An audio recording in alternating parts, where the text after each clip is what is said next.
अहम समात की बात। सुप्रीम कोर्ट के आईनी बेंच ने 9 मई के मखसूस मुल्जिमान के फौजी ट्रायल पर सवालात उठा दिए। पूछा, 9 मई के तमाम मुल्जिमान को FIR तो एक जैसी ही है, ये कौन तय करता है फला मुकदमा फौजी अदालतों में चलेगा और फला का नहीं।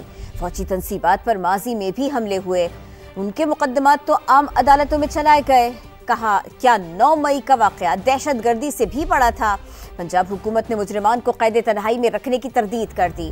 इसी पर रिपोर्ट करेंगे सुहेल रशीद।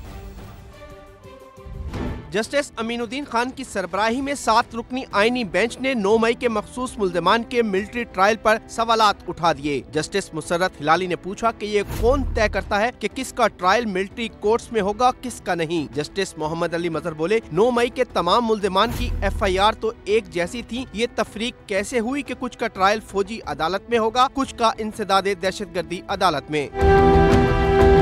जस्टिस हसन अजहर ने कहा कि GHQ नेवल बेस समेत मुख्तलिफ फौजी तंसीबात पर माजी में भी हमले हुए। एक आर्मी चीफ का तैयारा हाईजैक करने की साजिश का केस भी बना था। बताएं, उन मुकदमात का ट्रायल कहां हुआ? क्या 9 मई वाकया दहशतगर्दी से ज्यादा संगीन जुर्म है जो ट्रायल फौजी अदालत में हो रहा है? जस्टिस नईम अख्तर अफगान बोले, इन सब का ट्रायल आम अदालतों में चला तो 9 मई वालों ने ऐसा क्या किया कि फौजी अदालत जाएं? जस्टिस जमाल मंदखेल ने रिमार्क दिए, ATC से मुल्जिम बरी हो रहा है, फौजी अदालत से सजा हो रही है, क्या फौजी अदालतों में कोई खास सबूत फराहम किया जाता है? जस्टिस मोहम्मद अली मजहर ने सवाल उठाया, अगर आर्मी एक्ट की कलअदम करार दी गई दफात बहाल न करें तो क्या कुलभूषण यादव का केस फौजी अदालत में चल सकेगा? वजारत दिफा के वकील ने जवाब दिया, वो ट्रायल भी नहीं चल सकेगा। ख्वाजा हारिस ने दलाइल में ये नुक्ता भी उठाया कि सुप्रीम कोर्ट ने फैसले में इमरजेंसी निफाज का आर्टिकल 233 गैर मौसर कर दिया। इस आर्टिकल के तहत सदर इमरजेंसी नाफिज करके बुनियादी हकूक मुअत्तल कर सकती हैं। जस्टिस मोहम्मद अली मजहर ने जवाब दिया कि परवेज मुशर्रफ के दौर में भी इमरजेंसी नाफिज की गई थी। इमरजेंसी के दौरान अदालतों के जरिए बुनियादी हकूक पर अमल दरामद नहीं हो सकता। जस्टिस मुसर्रत हिलाली बोली कि मौजूदा केस में मुल्जिमान को फौजी तहवील में लिया गया तो इमरजेंसी नाफिज थी, न बुनियादी हकूक मुअत्तल थे।